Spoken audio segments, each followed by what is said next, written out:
Às vezes, a gente acredita que um acidente acontece unicamente por azar. Mas, quando prestamos mais atenção, a gente percebe que existia uma história acontecendo muito antes daquele momento. Você provavelmente já ouviu alguém falar ou até mesmo já disse o seguinte: minha mãe caiu por conta do tapete. Meu pai tropeçou na sala, foi um acidente. Mas será que uma queda acontece por causa de um único motivo? E hoje eu quero te mostrar que na maioria das vezes a resposta é não. E isso muda completamente a forma como enxergamos o envelhecimento, a casa e o cuidado. Quando falamos em quedas dentro de casa, é muito comum a gente tentar encontrar um culpado, né? Foi o tapete, foi o chinelo, foi a falta de atenção, foi a falta de barra de apoio, foi a falta de sinalização, foi a pressa. E embora todos esses fatores contribuam para que isso aconteça, existe uma coisa que quase ninguém se questiona ou não pergunta: o que estava acontecendo com o organismo daquela pessoa antes daquela queda acontecer? Uma queda raramente começa no chão. Muitas vezes ela começa muito antes. E agora eu gostaria de contextualizar um pouco e trazer mais informações para clarear um pouquinho esses motivos. Na gerontologia, a gente entende que o processo de envelhecimento ele é heterogêneo e multidimensional. Ou seja, cada pessoa envelhece à sua maneira, à sua realidade, à sua cultura, entre diversos fatores. Então, isso significa que o processo do envelhecimento daquela pessoa acontece de forma individual e envolve várias mudanças nos sistemas e no organismo ao mesmo tempo. O corpo não funciona em gavetas ou sistemas isolados. Quando você se levanta da cama, por exemplo, não é apenas a musculatura que entra em ação. O sistema nervoso precisa perceber a mudança de posição. O sistema cardiovascular precisa ajustar a pressão arterial. O equilíbrio entra em ação para manter a estabilidade. E muitas vezes tudo isso acontece enquanto a pessoa ainda está sonolenta e às vezes com pressa para ir ao banheiro. E é justamente por isso que uma queda dificilmente acontece por um único fator. Ela é resultante entre as interações das mudanças naturais do organismo com o ambiente que aquela pessoa vive. Eu vou trazer um contexto muito comum do nosso dia a dia. Imagine uma pessoa idosa de 75 anos que acorda durante a noite para ir ao banheiro. Ela se senta na borda da cama e quase que automaticamente já se levanta para fazer esse movimento e ficar em pé. Para muita gente, esse movimento parece muito simples. Mas para o organismo, esse movimento ele é muito mais complexo do que parece. E quando se trata de uma pessoa idosa, essa ação, esse movimento, ele é muito mais significativo. Quando mudamos da posição deitada para a posição em pé, o nosso corpo precisa fazer diversos ajustes em poucos segundos. E aí, a ciência explica o que os nossos olhos não conseguem ver. E é justamente isso que eu gostaria de falar com vocês agora. Isso não é apenas uma percepção minha. Então, por isso que eu estou trazendo a ciência aqui para ajudar a gente nesse debate, nessa discussão. O Tratado de Geriatria e gerontologia traz algumas informações aqui e descreve exatamente essas alterações que acontecem no processo fisiológico, nas mudanças fisiológicas do nosso corpo. E acontecem conforme a gente vai envelhecendo e eu vou compartilhar aqui algumas delas com vocês, né? Então, no capítulo Fisiologia do Envelhecimento, escrito pela médica geriatra Silvia Regina Mendes Pereira, encontramos informações muito importantes. A massa muscular diminui quase 50% entre os 20 e os 90 anos. E a força muscular, que é a máxima por volta dos 30 anos, sofre perda de 15% por década a partir dos 50 anos. Essa perda se acelera para aproximadamente 30% por década após os 70 anos, chegando a quase metade aos 80 anos. Então, aqui a gente tem dados muito significativos. Essa redução ocorre tanto em número quanto no volume das fibras, sendo que a força da musculatura da panturrilha diminui significativamente ao longo dos anos, aumentando o risco de queda nessa população. O trabalho muscular é necessário para a manutenção de quase todas as funções do corpo, como postura, locomoção, respiração e digestão. Então, na prática, o que isso significa, né?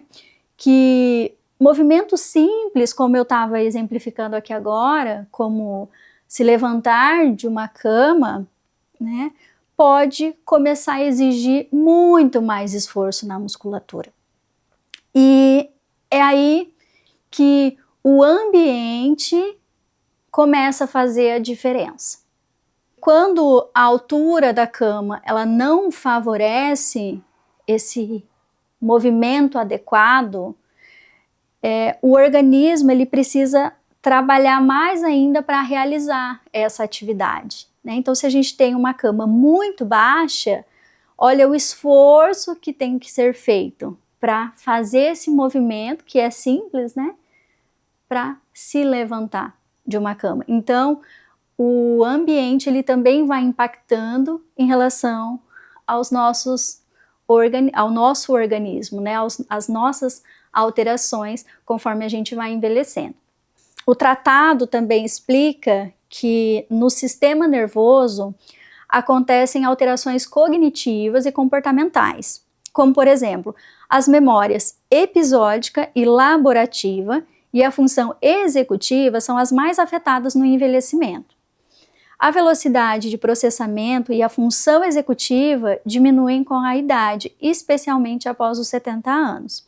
As capacidades de atenção e concentração diminuem a habilidade para desempenhar múltiplas tarefas ao mesmo tempo. E na prática, isso significa que um ambiente confuso, desorganizado, mal iluminado, pode acarretar dificuldades para a pessoa se locomover naquele espaço, né? Então, exige, né, muito mais do organismo, principalmente quando a pessoa precisa tomar decisões rápidas. E no sistema cardiovascular, uma das principais alterações que acontecem no coração com o envelhecimento é a diminuição da capacidade de adaptação e alterações de pressão sanguínea. Ao se levantar rapidamente, pode apresentar tonturas, né, também ao mudar de posição. Então, percebe como que tudo isso começa a conversar?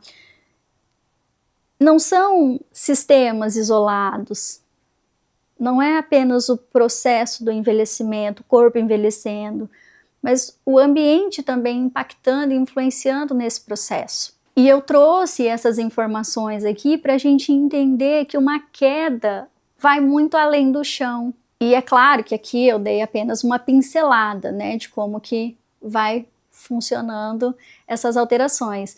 Mas é importante a gente compreendendo o que vai acontecendo, porque a gente vai entendendo com mais consciência e menos achismos o que está acontecendo, né? Não só no ambiente, mas no nosso próprio organismo.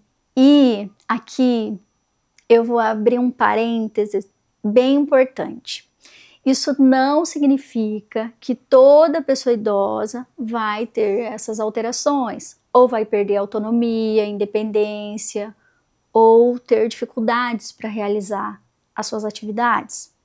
Isso significa que movimentos que antes pareciam automáticos, né, que eram mais automáticos, vão precisar de mais força, mais energia e principalmente mais tempo, porque a gente não tem mais 18 aninhos e é a vida acontecendo.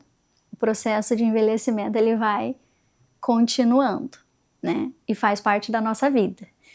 E aqui eu gostaria de deixar uma sugestão também, caso você esteja sentindo alguma coisa ali incomodando no seu organismo, na sua funcionalidade, procure um médico, faça exames, consultas, né? Acompanhe para você entender o que está acontecendo ali, né? Com o seu organismo, com o seu corpo, ok? Então, dito isso, não significa que com o envelhecimento o corpo pare de funcionar, né? Obviamente não, mas ele vai precisar de estratégias diferentes para continuar se mantendo ativo e fazendo as mesmas coisas. E para mim essa é uma mudança de olhar muito importante, muito significativa. Porque durante muito tempo nós tentamos fazer com que a pessoa acompanhasse a casa, mas a pergunta deve ser outra. Como a casa pode acompanhar as mudanças naturais do organismo com o processo de envelhecimento? Se o organismo passa por adaptações naturais, por que a casa continua exigindo que a pessoa se comporte como se tivesse 30, 40 anos? Quando entendemos o envelhecimento, percebemos que o ambiente também pode acompanhar essas adaptações do organismo. E isso não significa transformar a casa num hospital. Significa compreender que pequenas adaptações podem favorecer a autonomia, a independência, reduzir esforços desnecessários e manter a rotina daquela pessoa de forma segura e saudável. Vamos voltar ao exemplo da idosa que acordou de madrugada para ir ao banheiro. O organismo ainda está se adaptando à mudança de posição e ela precisa de alguns segundos para que todos aqueles sistemas trabalhem juntos. Agora, imagine que a cama dela está na altura inadequada e o quarto está completamente escuro. Olha como isso impacta. E simples adaptações como colocar a cama na altura adequada já facilita. Mas muitas pessoas acreditam que é só comprar uma cama mais alta ou uma cama mais baixa, mas não é bem assim. Existem alturas adequadas para facilitar esse movimento e facilitar, né, essa transferência da posição deitada para a posição em pé. Inclusive, na norma brasileira NBR 9050 de 2020, eu já falei sobre ela no vídeo Design para Todos, mas eu vou trazer algumas outras informações aqui, alguns parâmetros importantes sobre alturas que vale a pena a gente compreender um pouquinho. Ela estabelece, por exemplo, as alturas dos vasos sanitários, numa altura de 43 a 45 centímetros do piso acabado. E também assentos destinados a pessoas com obesidade. Pode variar entre 41 e 45 centímetros de altura. E por que essas medidas são interessantes? Porque aqui elas já nos oferecem uma referência de altura que a gente pode trabalhar, né?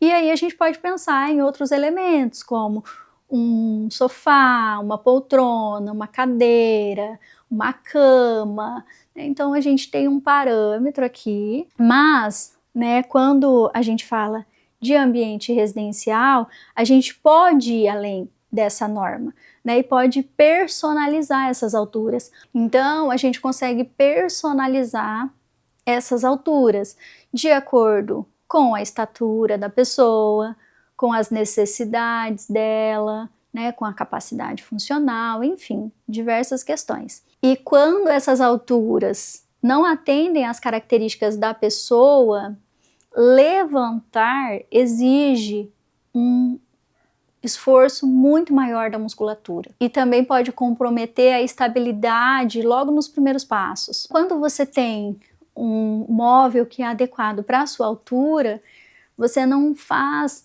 um esforço maior do que você precisa, porque aquele móvel está numa altura adequada para você. Então, o ângulo do movimento, a postura, a altura do mobiliário influenciam e impactam diretamente. E eu quero mostrar um exemplo aqui também que eu achei super interessante de uma arquiteta que se chama Flávia Ranieri, onde ela criou uma cabeceira de cama com uma barra de apoio embutida. E eu achei muito interessante essa conexão, porque ela uniu a necessidade, a estética e fez com que essa peça, esse móvel, se integrasse ao ambiente e, além de trazer, né, esse acolhimento, também preserva a identidade da pessoa, o pertencimento daquela pessoa naquele espaço. Percebe que o objetivo aqui não é apenas criar uma barra de apoio, é integrar a segurança dessa barra de apoio, né, desse suporte, à identidade, ao pertencimento daquela pessoa, mantendo a segurança, a autonomia, a independência dela, né? Então o design, ele me encanta por conta dessas possibilidades, né? Porque daí a gente sai do óbvio. Então isso é muito legal. Continuando, né, no exemplo dessa idosa do quarto, onde eu comentei sobre ela caminhar num quarto escuro, eu sempre falo da iluminação por aqui, é realmente muito importante. Não vou discorrer sobre ela aqui agora, vou deixar para um próximo vídeo específico de iluminação, porque realmente tem muita coisa para ser falado, mas nesse caso em específico, uma luz de apoio fixada ali na cama, para iluminar o espaço, já auxiliaria ela a fazer esse caminho até o banheiro com mais segurança. Uma luz balizadora também, para iluminar o caminho, né? Porque às vezes a luz do teto, aquela luz central, ela é muito forte, então ter uma luz um pouco menos agressiva para não gerar ofuscamento ajuda bastante. Então a iluminação também é um ponto muito importante que a gente precisa pensar nos ambientes e ser realmente muito intencionais quando a gente pensa em caminhos, né? Porque a iluminação ela foi feita justamente para isso, iluminar caminhos. Então a gente precisa pensar estrategicamente em como isso pode funcionar. Mas a ideia desse vídeo, né, foi justamente gerar pontos de reflexão e fazer com que a gente entenda o processo das alterações do organismo, como isso vai acontecendo e como que a casa vai se comunicando, né, nesse processo, como vão se integrando e juntos ali favorecendo e mantendo, preservando a autonomia, a independência, a funcionalidade da pessoa. Então o objetivo não é padronizar a casa, O objetivo é adaptar o ambiente à pessoa e não a pessoa ao ambiente. O design de interiores nos permite integrar segurança, autonomia, conforto, entre muitas coisas, sem perder a identidade.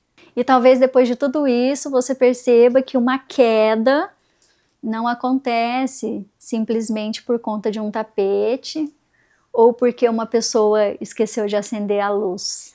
Ela acontece quando vários fatores se encontram ao mesmo tempo e o organismo muda.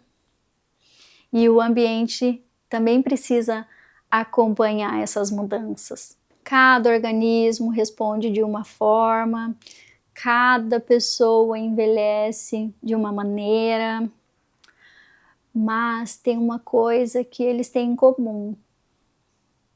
O ambiente ele pode dificultar ou ele pode facilitar esse processo. Quando eu falo sobre uma casa mais segura, eu não estou falando apenas sobre móveis, iluminação ou barras de apoio. Eu estou falando da tranquilidade de se levantar de madrugada, ir ao banheiro e voltar para a cama com segurança. Estou falando da confiança de realizar as atividades que sempre estiveram ali, que fazem parte da rotina daquela pessoa. Estou falando da autonomia de permanecer na casa por mais tempo. Estou falando da história que deve continuar sendo escrita com dignidade. Quando a ciência nos ajuda a compreender o corpo, o design passa a compreender a casa. E quando o corpo e a casa caminham juntos, quem continua escrevendo a própria história é a pessoa. Então, fica aí a reflexão.